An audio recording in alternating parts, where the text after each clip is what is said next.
আমার সন্তান মাথা ফাটছে হসপিটালে, আবার ঢুকাই আমার মারতে আসছে। আপনারা দেখেন না হসপিটালের ভিতরে ঢুকছে। কি করেন আপনারা? আপনারা মিডিয়ারা কি করেন? হ্যাঁ, কি আপনাদের দায়িত্ব কি? কিসের সাংবাদিকতা করেন? আমরা তো সব ভিতরে ঢুকে হামলা করে এমনি রুগী, তার উপর হামলা হচ্ছে, প্রশাসন কি হচ্ছে, পুলিশ কি করে? মগের মূল্য আমাদের প্রশ্ন এই স্বাধীন দেশ, আমরা এখানে 30 এটা স্বাধীন দেশ। আমরা হয়তো আমাদের কার ইন্ধনে এগুলো করতেছে? বাচ্চা আমার সন্তান মাথা ফাটছে হসপিটালে, আবার ঢুকাই আমার মারতে আসছে। আপনারা দেখেন না হসপিটালের ভিতরে ঢুকছে। কি করেন আপনারা? আপনারা মিডিয়ারা কি করেন? হ্যাঁ, কি আপনাদের দায়িত্ব কি? কিসের সাংবাদিকতা করেন? হ্যাঁ, লাঠি ছোটা রড নিয়ে হসপিটালে ঢুকছে। কি করেন? হসপিটাল না হসপিটালে কোনো সিকিউরিটি নাই, হ্যাঁ, রুগী আসে, হসপিটালে রুগীর মারতে আসে, রুগী বানানো, হসপিটাল রুগী মারতে আসছে। আপনারা কি করেন? কি ভাই, আপনাদের কোনো ভূমিকা নাই, আপনাদের কোনো কথা নাই? এই কি দেশ? পর্যন্ত নিরাপদে নাই এখানে। সাধারণ পেশেন্ট তারা নিরাপদে নাই এখানে। লাঠি নিয়ে ছাত্রলীগরা ঢুকতেছে, সামনে গেটের সামনে ঢুকতেছে, পুলিশের বাধা নাই। আপনি বুঝেন, একদম মেন গেটে লাঠি নিয়ে গেছে।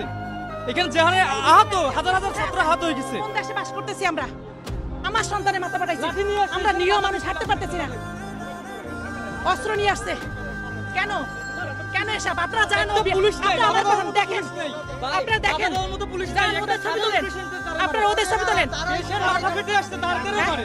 আপনারা ওদের যান, যারা আহত ওদেরকে তাদেরকেও দেখেন। মারতে আসছে। ভাই একটা কথা বলে, আপনারা ওটা কভারেজ করেন, ওরা যে দাঁড়াই আছে শুনেন ভাই, সদস্য কথা শুনেন, আর কিছু করতে পারলো না, দাঁড়াই রইল সব। ওইদিকে যারা দাঁড়াই আছে ওটা কভারেজ করে সারা বাংলাদেশকে জানান যে আমাদের মারার জন্য ওরা দাঁড়াই আছে। আপনারা ওটা কভারেজ করেন, আমাদেরটা কভারেজ করার কোনো প্রয়োজন না। আমরা একটাই বলবো, যারা আহত হচ্ছে, হ্যাঁ, হ্যাঁ, আমার সন্তান আমার মারতেছে, এই যে লাঠি নিয়ে আসছে মারতে। হসপিটালের মধ্যে মারতে নিয়ে আসছে।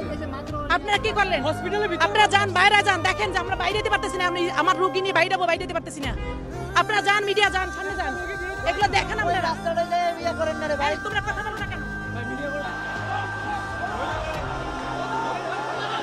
দর্শক, ইতিমধ্যে কিন্তু বেশ পরিমাণে উত্তেজনা সৃষ্টি হয়ে গিয়েছে এবং দেখতে পাচ্ছে যে শিক্ষার্থী এবং ছাত্রলীগের সদস্যদের ভিতরে কিন্তু ইট পাটকেল ছোড়াছুড়ি হচ্ছে এবং